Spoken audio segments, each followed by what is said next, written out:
जय श्री जगन्नाथ पिला माने बहुत दिन पर आसिली तुम मानक पीओडी आमर 102 सेकेंड पेपर यूनिट 1 रो गोटे लॉन्ग क्वेश्चन आंसर दउची आशा तुम मानकर काम रे आसीबो निश्चय परे मु आहुरी देबी प्रश्न उत्तर पिला किसी अनुरोध करथिले तांको अनुरोध रक्षा करी मु करछि।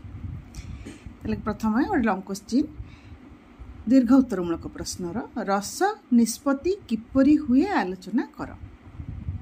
उत्तर नाट्यशास्त्र साहित्यशास्त्र और अलंकार शास्त्र रे रस निष्पत्ति अर्थात रस किपरि उत्पन्न और अनुभूत हुए ताहा एक गुरुत्वपूर्ण विषय। नाट्यशास्त्र रे भरत मुनि रसर परिभाषा देई कहिचंती विभावानुभाव व्यभिचारी संयोगात् रस निष्पत्ति अर्थात स्थायी भाव सहित विभाव अनुभाव और संचारी बा व्यभिचारी भावर संयोग घटिले रस निष्पत्ति हुए। ताले आमे ए चारटा जाक देखिबा। प्रथम हैला स्थायी भाव। स्थायी भाव मनरे स्थायी भाव रे उपस्थित थाए एवं एहार विनाश न थाए। कविता किंबा नाटकर प्रभाव द्वारा उद्दीप्त होई रसर रूप नहीं थाए।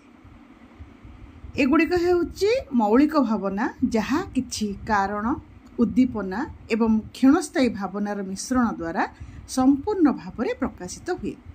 स्थायी भाव को अन्य कौनसी भावना द्वारा दमन करा जाई परिबो नहीं एवं एहार आधार रे ही ए नौटी रसर विचार करा जाए। किंतु उदाहरण हैला बीज जेपरि उपयुक्त मृत्तिका जल वायु और आलोकर आधार रे विकसित हुई सेथुर अंकुरोद्गम हुए ठीक सही परि उपयुक्त विभाव अनुभाव संस्पर्श रे आसिले स्थायी भाव रसर रूप ग्रहण करे रूप नि।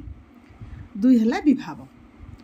दर्शकଙ୍କ मनरे एक स्थायी भावना जागृत करुथुवा कारण बा उपादान को विभाव कहा जाए। एहा रसर अभिज्ञता आड़कु नहीं जाए। एहा माने विभाव।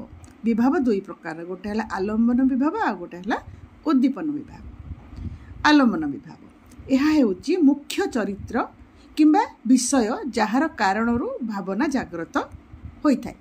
उदाहरण देखिले वीर रसरे उत्साह भावना भरिया पई सामने ठिया होता शत्रु हेउची आलंबन विभाव। माने शत्रु को देखले ता मनरे कौन ना युद्ध करिया पई प्रेरणा आसीबो।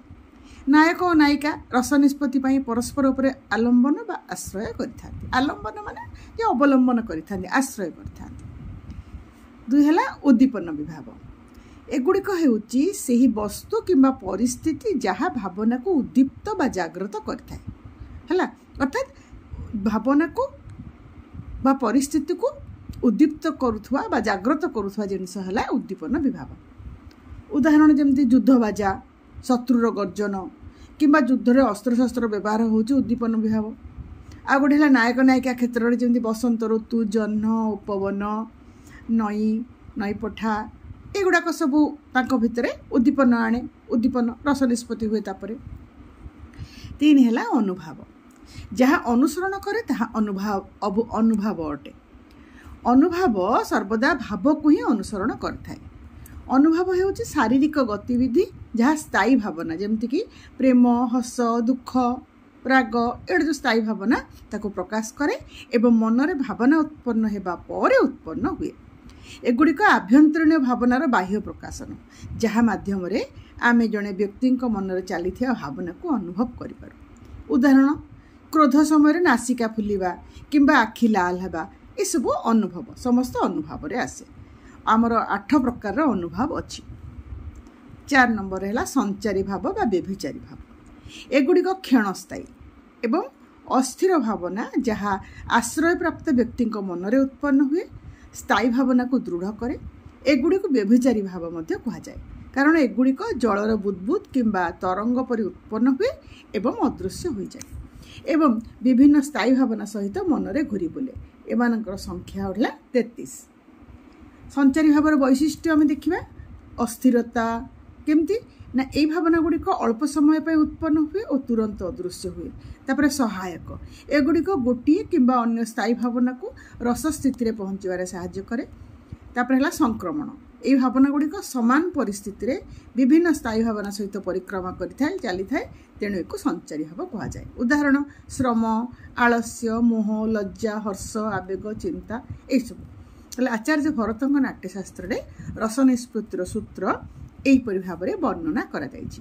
ମୋ ସହିତ ଯୋଡ଼ି ହେଇ ରୁହନ୍ତୁ, ଆହୁରି ଲଙ୍ଗ କ୍ୱେଶ୍ଚନର ଆନ୍ସର ସବୁ ମୁଁ ଦେବି। ଧନ୍ୟବାଦ।